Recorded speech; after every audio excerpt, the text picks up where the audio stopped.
రాష్ట్రంలో అడవులను 37% పెంచాల్సిన అవసరం ఉందని సీఎం చంద్రబాబు అన్నారు.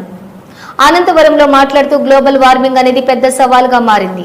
అందుకే పర్యావరణాన్ని కాపాడుకోవాలి. ఇవాళ ఒక్కరోజే రాష్ట్రంలో 1 కోటి మొక్కలు నాటబోతున్నాం. ఈ ఏడాది అయితే 5 కోట్ల మొక్కలు నాటడమే లక్ష్యమని అన్నారు. అక్కడికి వస్తాడు, ఆ వృద్ధుడికి వయసు అయిపోయింది. అతన్ని చూసి అడుగుతాడు ఆసక్తిగా, నీ వయసు అయిపోయింది, ఇప్పుడు చెట్టు పెడుతున్నావు, ఈ చెట్టు ఫలాలను తింటావా అని అడుగుతాడు. అప్పుడు ఆ వృద్ధుడు చెప్తాడు, మహారాజా పక్కన చెట్టు ఉంది చూడు, మా పూర్వీకులు పెట్టారు, దాని ఫలాలు నేను అనుభవిస్తున్నా. నేను పెట్టే ఈ చెట్ల ఫలితాల్ని నా పూర్వీకులు మా పిల్లలు అనుభవిస్తారని ఆ వృద్ధుడు చెప్పాడంటే అది విజ్ఞతని మీ అందరికీ తెలియజేస్తున్నా. ఆ విజ్ఞతతో మనందరం ప్రవర్తించాల్సిన అవసరం ఉంది. స్వార్థంతో బ్రతకడం కాదు. అలాంటివన్నీ కూడా మనం ఒక్కసారి ఆలోచించుకుని ఆ తాత చెప్పే కథే మనకు ఒక ఆదర్శం. ఇప్పుడు అంకారావు చేసిన పనే మనందరికీ ఒక ఆదర్శం అని చెప్పి మీ అందరికీ తెలియజేస్తున్నా. నాకు ఒకసారి ఎప్పుడూ నాకు గుర్తుండేవాడు, ట్రీ మ్యాన్గా గుర్తింపయ్యాడు. ఆ రోజు పద్మశ్రీ వనజీవి రామయ్య నా దగ్గరికి ఎప్పుడూ వచ్చేవాడు. ఎప్పుడు వచ్చినా ఒక చెట్టు తీసుకొచ్చేవాడు. ఊరూరు తిరిగేవాడు, అందరికీ విత్తనాలు పంచేవాడు. సంవత్సరం వచ్చి నాకు రిపోర్ట్ చేసేవాడు.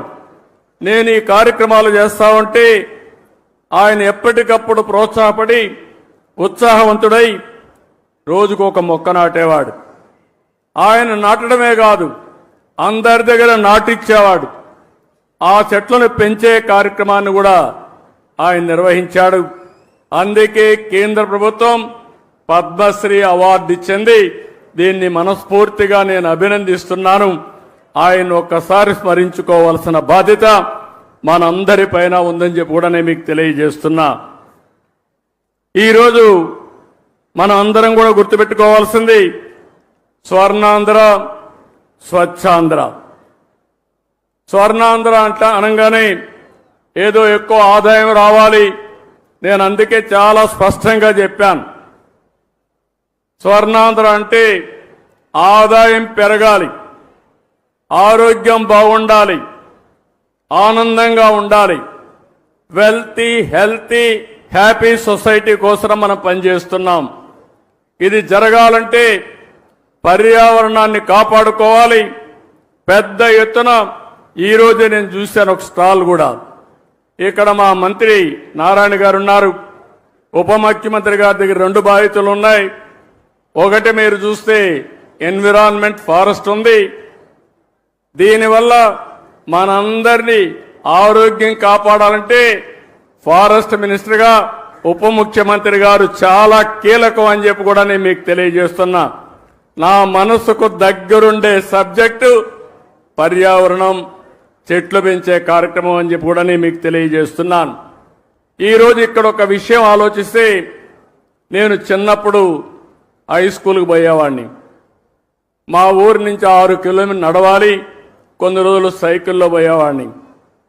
మా ఊర్లో ఒక ఆయన సోషల్ యాక్టివిస్ట్ ఉండేవాడు, కేశవయ్య నాయుడు గారిని. ఆయన పని ఎక్కడన్నా అడవుల్లోకి మేకలు వచ్చినా, అటవీ సంపద ఎవరన్నా కొట్టేస్తా ఉన్నా పిటిషన్లు పెట్టి యాక్షన్ తీసుకునే కార్యక్రమం చేసేవాడు. ఆ రోజు ఒకరోజు మేము వెళ్తా ఉంటే మమ్మల్ని అందరినీ పిలిచి ఇది కాపాడాలి, మీ సహకారం కావాలని చెప్పి మా దగ్గర ఫారెస్ట్ ఆఫీసర్లకు ఫోన్లు చేపించాడు, మా దగ్గర లెటర్లు పెట్టి ఇచ్చాడు. దానివల్ల ఫారెస్ట్ ఆఫీసర్లు వచ్చి ఇమీడియట్గా యాక్షన్ తీసుకునేవాళ్ళు. అంటే ఒక పర్యావరణాన్ని కాపాడడం కోసం విద్యార్థుల్లో స్ఫూర్తి నింపిన వ్యక్తి కేశవయ్య నాయుడు. అలాంటి వ్యక్తి ఇప్పుడు కూడా నాకు జ్ఞాపకం ఉంటాడని చెప్పి మీ అందరికీ తెలియజేస్తున్నా. మీలో కూడా గుర్తుపెట్టుకోవాలి, పిల్లలు బాగా చదువుతున్నారు, నాలెడ్జ్తో ముందుకు పోతున్నారు. భవిష్యత్ అంటే ఒక చదివే కాదు, నాలెడ్జే కాదు, మనం అన్ని రంగాల్లో అభివృద్ధి కావాల్సిన అవసరం ఉంది. ఈరోజు ప్లాస్టిక్ ఉంది, చాలా ప్రమాదకరం. నిన్నే మా కృష్ణయ్య గారు ఒక ఆర్టికల్ రాశాడు, చూశాను.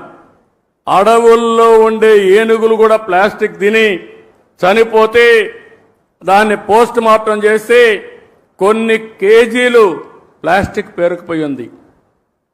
అంటే ఎంత ప్రమాదం మీరు ఆలోచించండి. ఈరోజు మనం తినే తిండి కూడా ప్లాస్టిక్ అంతా ఉపయోగించిన తిండి మనం తింటున్నాం. మన పొలాలకేసి అవి అదే విధంగా తయారయ్యే పరిస్థితి వచ్చింది. మన పశువులు కూడా ఈ ప్లాస్టిక్ ఇవన్నీ తిని ఆ పాలు మనం తాగుతున్నామంటే ఎంత వాతావరణాన్ని కాలుష్యం చేస్తున్నామో మనం గుర్తుపెట్టుకోవాల్సిన అవసరం ఉంది. అందుకే ఈ ప్రభుత్వం స్పష్టంగా స్వచ్ఛ ఆంధ్రప్రదేశ్ 3వ శనివారం నిర్వహిస్తున్నాం. నేను ఒకటే మీకు హామీ ఇస్తున్నా, రాష్ట్రంలో ఎక్కడ కూడా చెత్త కాదు, చెత్త నుంచి సంపద సృష్టించే అవకాశం మనకుందని చెప్పి కూడా నిరూపిస్తామని మరొక్కసారి మీ అందరికీ విజ్ఞప్తి చేస్తున్నాను. అందుకే ఈరోజు చూస్తే గుంటూరులో మీరు చూస్తున్నారు, చెత్త నుంచి ఎనర్జీ కరెంట్ ఉత్పత్తి చేసే ప్లాంట్ పెట్టాం.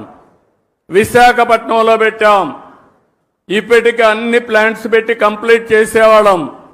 కానీ గడిచిన ప్రభుత్వం దీనిపైన కూడా సీత కన్నేశారు.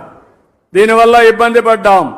ఈరోజు నేను ఒకటే హామీ ఇస్తున్నాను, రాబోయే 3 సంవత్సరాల్లో ఇంకా ఒక 3 వేస్ట్ టు ఎనర్జీ ప్లాంట్స్ వస్తాయి. పట్టణ ప్రాంతాల్లో 90% చెత్తంతా తీసి పొడి చెత్త తీసి ఎనర్జీగా చేసే పరిస్థితి వస్తుంది. రెండోది, గ్రామీణ ప్రాంతాల్లో మిమ్మల్ని అందరినీ ఒకటే కోరుతున్నాను, ఏదైతే ఇంత మునిపి వేస్ట్ కాంపోస్ట్ కింద కొన్ని సెంటర్లు పెట్టాం. ఇక్కడి నుంచి ప్రతి ఒక్క ఇంటి దగ్గర చెత్త కలెక్ట్ చేయాల్సిన